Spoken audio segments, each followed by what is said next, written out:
So someone asked me recently when I was doing one of these talks, what is a customer? And I thought that was a really strange question to ask. So I went to Google and I was like, what's the definition of a customer? And this is what the definition of a customer is. It's a person who buys a good or a service from a shop or a business. And I was like, oh, that's very uninspiring, but I guess that is what a customer is. And then I realized that most people focus on the good or the service, or they focus on the shop or the business. And actually, people forget what we think is the most important part of communications and business, which is the person behind it that is going to receive your communications, buy your product, do your service. And so we looked into what the 6 key human needs are from people, and we looked at them versus what handwriting does for those 6 human needs.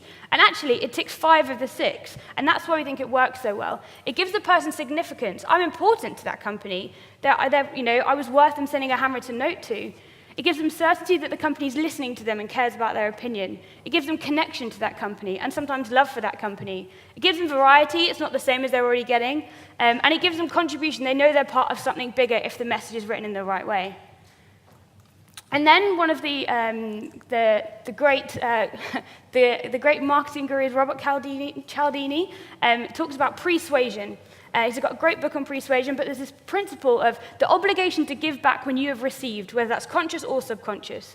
So they did a study, and they looked at a waiter that gave a mint to somebody at the end of their meal, and their tip went up 3% by giving a mint. But if the waiter acknowledged they were giving the mint to these nice people and maybe used their names, then their tip increased by 23%. And we use that same principle at Inkpat. Let's send you a handwritten, amazing birthday card for your birthday, no call to action, no strings attached, and let's see what happens on your engagement for the rest of the year. But the most important thing from these studies that have been done is actually that it's personalized and unexpected. So we realized that customers to us are people. They have stories. They engage in things. They have their own personal interests. And so we do fun, exciting things for our customers. And we think you should too. So it's our mission to help companies, and I hope the one thing that you take away from today is please be unforgettable with anyone that you speak to, your customers, your friends, your family, just in life.